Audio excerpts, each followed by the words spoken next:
Welcome to Family Fridays. Today we have the Military Aviation Museum showing you how to make Stomp rockets. Miss Abby is going to walk you through how to do that, and the instructions will be included in the virtual to-go pack. Today we're going to be looking at rockets. So when we think of rockets, we think of NASA's really big boosters and the space shuttle going up to the space station. But long before that, during World War II, they really developed rocket technology, and that's kind of where modern rockets came from. It wasn't until after World War II that they really took flight. So what we're going to do today is build our own paper Stomp rocket to experiment with Newton's laws of motion and see how far you can launch your rocket. All you need to do that is a half sheet of paper. This is just a regular sheet of printer paper, it just happens to be green. 3 small triangles of paper. These are about 1.5 by 2 inches tall. And a circle, also made out of that just plain printer paper. The size of this, I took the inside of my masking tape, traced it, and that's about the size. You also need some masking tape and your scissors. That's it. Let's get started. You're gonna take your rocket launcher. You don't actually need the whole thing. You really just need the launcher tube. And you're gonna take your piece of paper and you're gonna wrap it around the tube. You want it to be snug, but not tight, not too tight. You want it to be able to come off when you launch your rocket. So you're gonna take a piece of tape and you're just gonna tape it, a little bit hard to see, you're gonna tape it right along the seam. You don't want any air to be able to get out. So you wanna make sure that it's on there pretty well. Make sure it's pressed down all the way around it. And don't forget the top part too. Once you have the tube of your rocket, this is going to be the body of your rocket. We're still missing a couple of pieces. If I put this on my launcher and I stomp on it or press on it, nothing happens. All the air that's inside of this bottle right now, it goes straight through the tube, straight up and out. So my rocket needs a nose cone. To do that, we're actually gonna take our circle and you're going to cut just a little wedge out of it, kind of like a slice of pizza or Pac-Man. And you're going to just fold it and kind of bend it until it becomes a cone. It's not really a scientific way to do this. And you're gonna go ahead and tape it onto the top. Well, first you have to tape it so it's closed. And you're gonna go ahead and tape it to the top of your rocket. Put that on.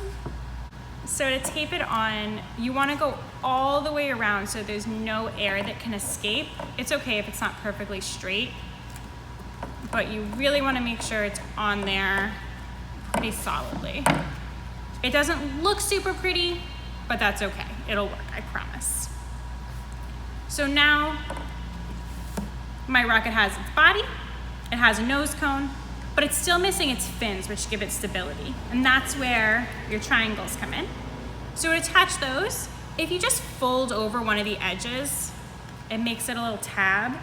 It makes it a little bit easier to attach onto the base of your rocket. So you can go ahead and you can tape it on one side. Piece of tape. If you tape it on both sides, it's a little bit more stable. And if you want to make your rocket look prettier, you can cut your pieces of tape, you can use clear tape. It just is a little bit easier to see with the masking tape. So you're gonna go ahead and do this with both of the other fins. And you can space them out however you want. It's your rocket, you can experiment with different things. But I generally try to do them fairly evenly going around. If you really want to get fancy, you can glue these on. Elmer's glue seems to work best, but glue sticks would also work in a pinch. Go ahead and get our last one on here.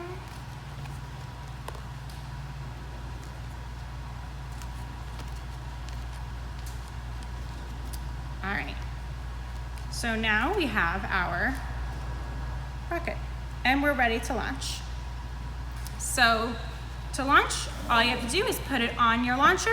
And you're gonna take your empty 2-liter soda bottle. This is really where, in a real rocket, we'd be using rocket fuel. That's not really safe to do at home, nor is it easily obtainable. So we're gonna use this as our rocket fuel instead.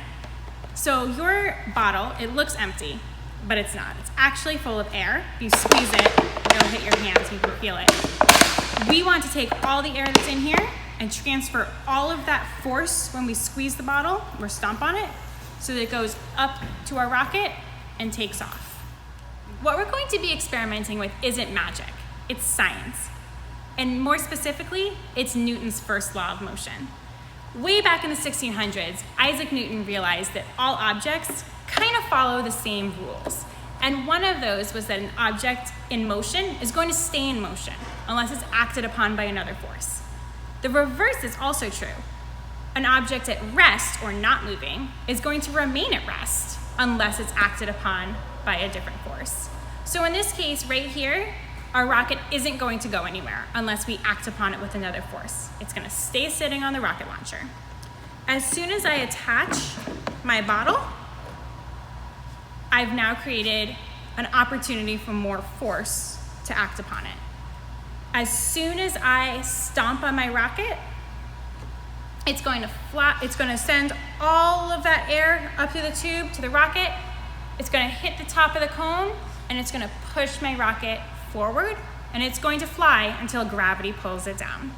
3, 2, 1, lift off. So you can experiment with a couple different ways of launching your rocket. If you're able to, you can change the angle that you launch it from.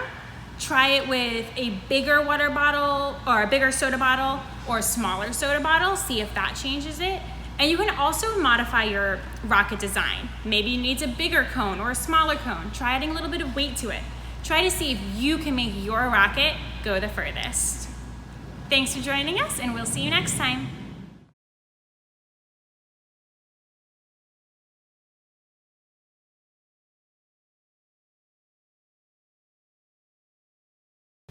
Thanks for watching Family Fridays, and thank you again to the Military Aviation Museum for that great demonstration.